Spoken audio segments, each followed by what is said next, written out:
eyes are on the senatorial race, where admin-backed candidates continue to dominate pre-election surveys, but with Vice President Sara Duterte's recent pushback against the administration, could this be enough to shift the momentum in the Duterte's favor? Bago lang yung Duterte, di ba? And the PDP Laban now adopted that Duterte. So we'll be asking political strategist Balu Tiquia, who joins us live. Good morning. Nakaboto na ba kayo? Good morning. Hindi pa, mamayang tanghali pa. Good morning, okay. Ed. Inuna mo kami. Ayan, salamat naman. So, is it shaping up to be a referendum between these two blocs, Duterte and Marcos, the senatorial race that is? It says every midterm is a referendum of the incumbent, right? So, accomplishment, track record, strengths and weaknesses, but it has become very partisan and very divisive since the two camps are really going after each other. Rightly put, a while ago, the Vice President didn't like to endorse, didn't like to campaign, but after the March 11 incident, she went back and decided to join and endorse critical races or oppose critical races. You saw her in Manila, where she stood against District Representative Congressman Chua in District 3, District 6, Abante, and District 2, Valerioso. And those three were involved in the so-called Quadcom and impeachment. And then you saw her... So it was very targeted. It was very targeted. Well, you mentioned impeachment. Yes. These will be the people who will soon be participating in the impeachment Right. trial. So did you think, you know, as someone who would be subjected to their scrutiny, dapat ba nag-endorso siya? Well, sa tingin ko, kailangan niya mag-endorso dahil wala ang tatay eh. And if you remember, PDP wasn't her party. She never ran under PDP. She didn't like some of the people in PDP. And now she's embraced them. And now I was so surprised when during the Liwasang Bonifacio meeting de Avance, she really came out and she had a prepared contrast to the administration. It's like this is what you can probably hold on me as a program of government. So she's looking to 2028. Yes, and I think the next 3 years will define her as a leader, not just as vice president, but someone who will be holding on to issues and programs that this administration has not given enough attention to. Had it not been for former President Duterte's arrest, she would not have embraced PDP Laban? Yes. Because you can say that with full confidence. Yes, because she didn't run under PDP. There was a difference between Senator Go and the Vice President. So she didn't like obviously PDP. nag-patch up na sila. Sino? Si Senator Bongo at si VP Well, Sara. I think it's just for purposes of the 2025 elections. Ano ba ang ugat nung malalim Ano ba? Pinanggagalingan. Ano nga? Pinanggagalingan pamilya. Because Senator Go is treated like, you know, a member of the trusted by the and VP former Sara president. does not like that? There were certain things that happened during the administration of the father that she may not agree with. Mm-hmm.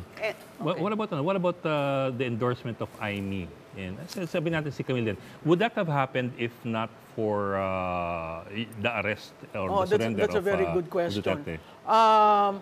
Kasi again, if I remember, before the arrest, parang hindi sila masyadong di ba? Di ba? Parang sabi ng lahat, naku, magkaaway na yata. Oo, tapos biglang nagbago. Siguro, at sinabi niyang hindi niya i-endorse, hindi siya mag-endorse kay Aimee. Sinabi niya ang tahasan niya. I think her stint in The Hague for a longer time had a deeper develop a deeper relationship with the father.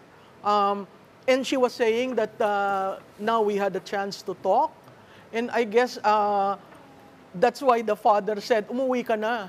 Mangampanya ka na. Diba? So tinutulak na siya. But again, Ed, maganda yung tanong mo. Kasi noong 2019, ang anak at ang tatay may sariling slate. Diba? Yeah. Tapos ngayon itong 2025, ang plus 2 ni Presidente, iba. Ang plus 2 ni VP, iba. So technically, strategically, lumaki yung slate, naging plus 14. Mamili na kayo dyan, pero yung 10, dito tayo bumoto. Oo. So, strategic yon kasi kung titingnan mo dun sa 10, wala naman dun taga Region 1 or CAR. Ang pinaka-Region 3 doon, si Marcoleta. Okay? So pag kinuha mo si Aimee, merong kang boses doon at merong ka sa Leyte. Yung Villar, that's historically, yan yung unang tumulong sa tatay. Pangalawa, nung siya'y tumakbo as Vice Presidente, tumulong rin yan sa kanya. So, madali on the part of the Vice President, yung i-endorse si Camille. Pero, mahirap dun sa Villar to extricate themselves from the alyansa.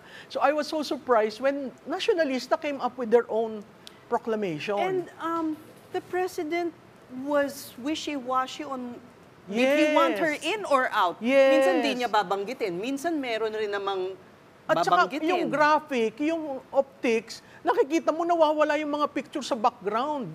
Ang mga Pilipino pagtingin sa TV, ay bakit ganyan na? Iilan na lang. Di ba? Nagsimula sila ng 12. Parang natapos sila yung sa Cebu. Ang nandun na lang si Abalos at saka si Congresswoman Revilla na sumama. So makikita mo, nanghihina towards the end, samantalang yung alyansa, lumalakas. Anong ibig mong sabing nanghihina? Parang lumalayo na, nagkakanya-kanya na. Iwas na sa makita silang kasama si Presidente? Yes. Oo. Kaya medyo telling yon, no? Tapos, kung titingnan niyo yung baluarte, sinong may baluarte? Yun nga yung parati kong sinasabi. Ang alyansa mahihirapan dahil isa lang ang endorser niya, si Presidente. Si Presidente, does he have the coattail na pag in-endorse ko ito, lahat mananalo? No, because he has only proven once yung 2022 elections. 2016 natalo siya eh.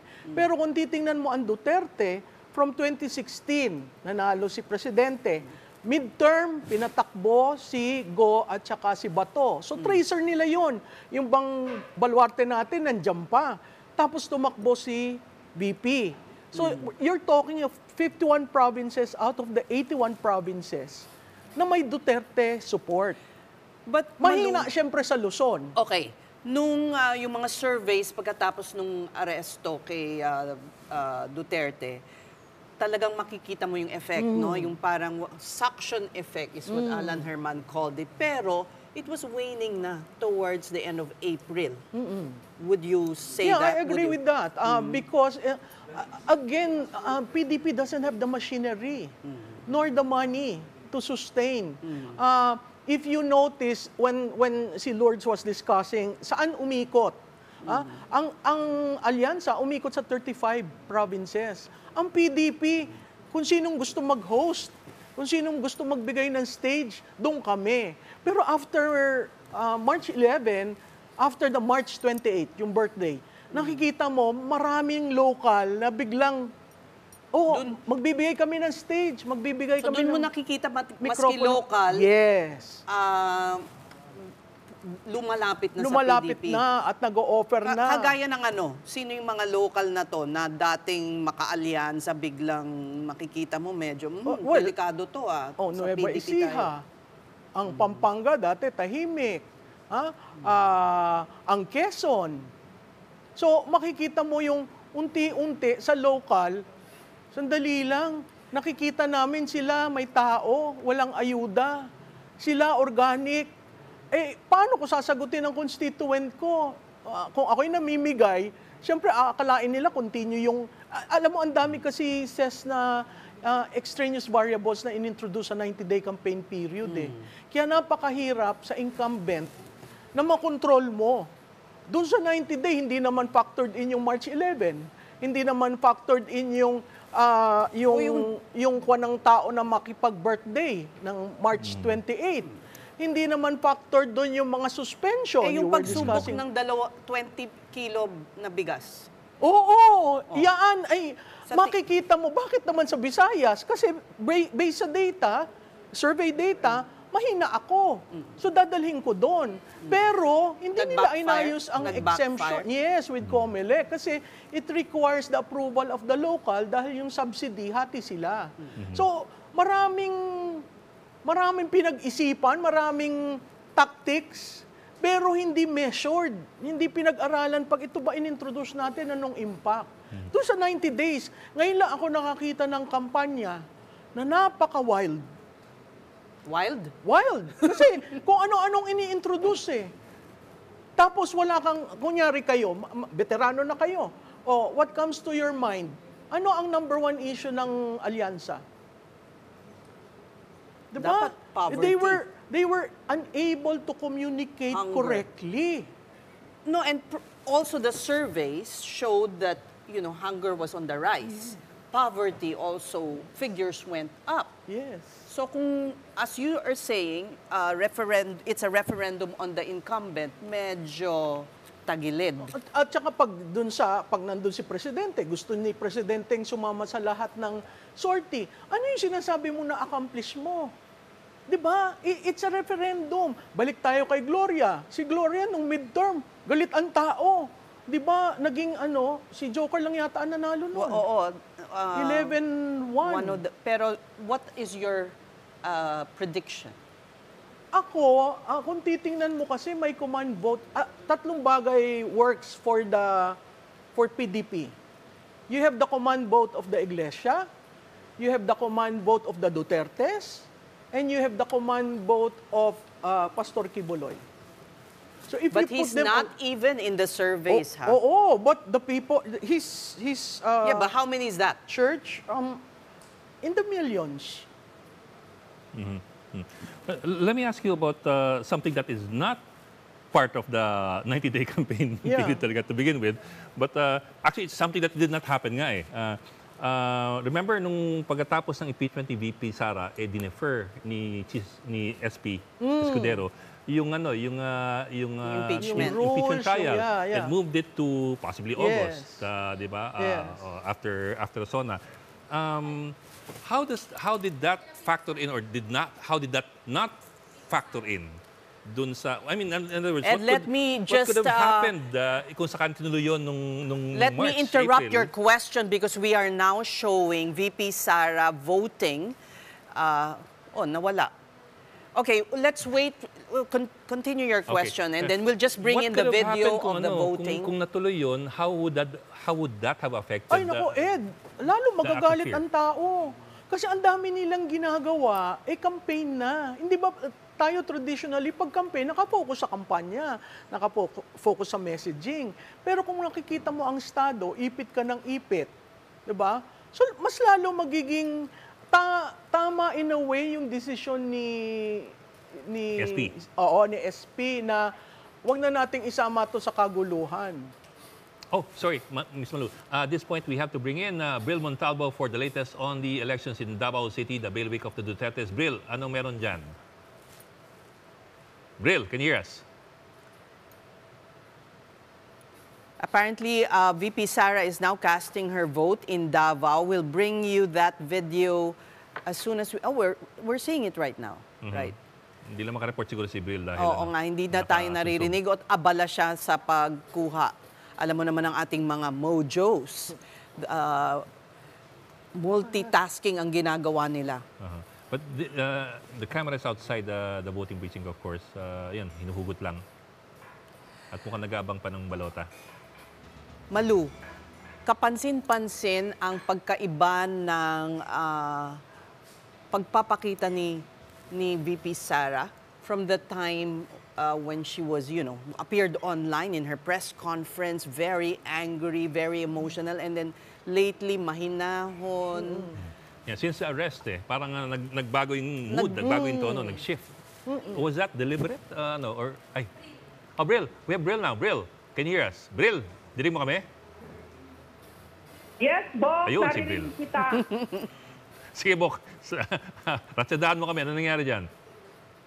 Oh, yes, Bok. Alas 8:33 ngayong umaga nang dumating si Vice President Sara Duterte dito nga sa Daniel R. Aguinaldo National High School dito sa Matina, Davao City, kung saan dito sa isa sa mga polling precinct siya nakatakdang bumoto at sinalubong siya ng mga botante dito si Vice President Sara Duterte. At sa ngayon, Bob, nandoon pa siya sa loob ng classroom sa kanyang polling precinct at nagkakat ng kanyang vote. Ito nga si Vice President Sara Duterte. At after ng kanyang pagboto, Bob, is may naka-standby na mga lugar para sa ambush interview ni Vice President Sara Duterte. So malalaman natin mamaya ano pang impormasyon hinggil sa pagboto ni Vice President Sara Duterte pagkatapos niyang bumoto sa isang ambush interview dito na nakaset up po. Hindi ko tatanungin kung sino iboboto niya kasi hindi naman dapat tinatanong yun. Pero teka, Bril, kamusta ang botohan dyan sa Davao? May mga aberya ba o sa tingin mo smooth ang pagboto ng mga tao dyan? Alam mo, Seth, no, dito sa mga may ilang polling precinct dito ang nagka-aberya nga. Ang boto, may iba nagka-aberya kasi nga yung mga scanner ng anong tawag dito, nung mga ballot box is parang may dumi. Pero nonetheless, okay naman so far sa ngayon wala na tayong na aberya. Konting aberya lang Okay. ang natin dito na nakita sa ilang polling precincts dito nga sa eskwelahan. At kasama kanina ni Vice President Sara Duterte na dumating ito nga ang kanyang asawa na si Mans Carpio. Ibig sabihin, bumabara yung optical scanners kanina or hindi May nababasa? dumi. Sabi niya, dumi. Oo, may dumi. May dumi yung parang scanner. So hindi binabasa yung mga balota. But so far, inayos naman, may mga IT naman na naka-standby dito at ilang minuto lang ay naayos agad. So yung scanner sees the dirt or hindi siya ganon? Two things yan eh. Kasi parang Parang photocopy sa panahon machine ninyo, parang fax machine yan eh.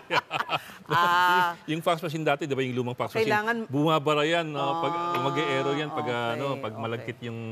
Pero yun lang naman. Siguro konting linis lang gumana na, Bril. Yes. Konting linis. Nilinisan naman agad ng IT personnel. At ayun, okay naman. Smooth na ngayon ang mga mga ballot boxes sa Daniel R. Aguinaldo National High School. At so far sa ngayon, wala na tayong mga nakikitang aberya. Yun lang yun. Sige, Bril Montalvo, salamat sa iyong update. Aabangan natin yung sinasabi mong press conference o pag-uusap ni VP Sara sa inyong mga nakaabang dyan. Maraming salamat. We interrupted your question. Nalimutan ko rin yung tanong. Hindi, yung change in how attitude or presentation to the public, di ba? I think because of the delay, that could have calmed the base of the Dutertes. Kung natuloy, it's going to be so bombastic that people will, say, talagang ginigipit na to, kahit kampanya, ginigipit. Kasi nasanay tayo, pag kampanya, walang politika, yung politika ng kampanya, hindi yung politika na partisanship na impeachment, or yung ayuda, for that matter. Pero makikita natin yung ayuda, ang daming local government na, and that is the challenge to COMELEC. Kasi naglalabas sila ng show cause order, naglalabas sila ng pag nag-submit ka ng evidence. Maraming reform rin ang COMELEC, kaya natutuwa ako dun sa report. Kasi usually ganitong oras marami ng reklamo di ba? Totoo ka. Maganda, smooth, no? So far smooth. Biro mo. No, Malu, I remember now, we were also asking about the change in attitude or the public presentation, the way VP Sara behaved, answered questions. From last year to this year, especially after the arrest. Kasi anong nangyari? I think she wants to project herself as a leader because she already announced that she is seriously considering 2028. So, alam mo, mahirap ang babae na nagpaplano para sa presidente. Patriarchal pa rin tayo eh. So kung nakita mo ang babaeng nagagalit, parang sasabihin mo, ay ano naman yan? So I guess it's her sense of trying to present, calibrated yon yung pagbabago ng kanyang imahe. To counter what happened during that online video. But that was of her own volition. Yes, yes. What triggered that? Which one? The change? Well, probably she wanted to present and be more effective as a communicator. Napagtanto niya na medyo nagkamali siya doon. Oo, pero nakita rin naman natin sa campaign, maanghang rin ang mga binibitawan niya. Maanghang pero hindi yung galit. Oo. Hindi ba? At natututong umiti kahit sinabi mong di ba? So it's a learning process for her. Naputol rin tayo dun sa fearless forecast mo. Di sabi mo may mga command votes na inaasahan ang oposisyon, ang PDP laban. So anong forecast mo? Sa tingin ko, dalawa sigurado makakapasok. Siguro kung bibilangin mo yung isang independent, hindi mo alam kung kanino yon, di ba? Pag nasa Senado na. Pangalan na. Oo nga. Hindi ko nga binibigay eh. Di ba? Mabibilang mo yon, yung dalawang in-endorse. Yung dalawa, okay lang sa'yo, sabihin ko na. Sabihin mo sa akin kung tama mali. Yung dalawang tingin mo papasok ay incumbent. Oo, dalawang incumbent. Hindi mo rin pinangalan. Baka mamaya matrobol nga, baka. Di ba? Baka tayo makunang comment. So yung dalawang re-electionist ang sinasabi mo. Re-electionist, isang independent na on his own, na nakakaangat. Isang independent. So tatlo. Independent siguro mga 5. Hindi ko alam eh. 5 o 6. 5 o 6? Mula sa PDP laban? Oo. PDP pala. Yung bagong inendorso ni VP Sara makakapasok. 5 o 6. And you would count one as out of both as out of alyansa? Yeah. Hindi pa naman nagsisimula eh. Naghahanda pa lang naman sila eh. Oo nga eh. Naghahanda pa lang sila. Ngayon, naghahanda ng abangan si VP Sara. Nagsasalta na ba? Kasi kung hindi pa nagsasalta, we just keep the video and let's keep on asking questions eh. Yes. We'll do that. Let's just keep the video rolling. But we'll be finishing off our interview with Malu. Teka, doon tayo sa pangalan ulit. Yun na nga eh. Nalilito kami ni Ed. So, dalawa yung re-electionist. Actually, 3 yung re-electionist. Isang independent. Independent yung isabihin, yung humiwalay doon sa ano. Hindi, yung independent talaga nag-file. Sige, Malu. Sorry, Mama. Standby muna tayo. Sige, pasok natin. Si VP Sara ay naghahanda na may selfie pa eh. Teka.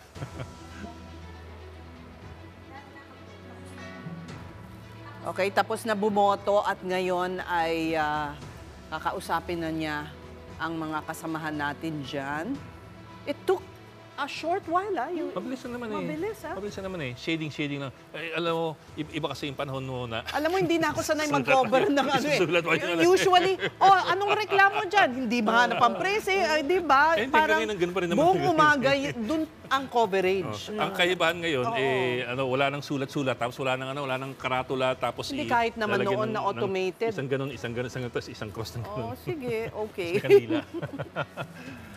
Tapos na, hindi pa rin nagpa-press con. Hindi na tuloy. Sige. All right, well, Malu, again, you're saying 5 to 6 PDP laban ang makakapasok. No, sa PDP,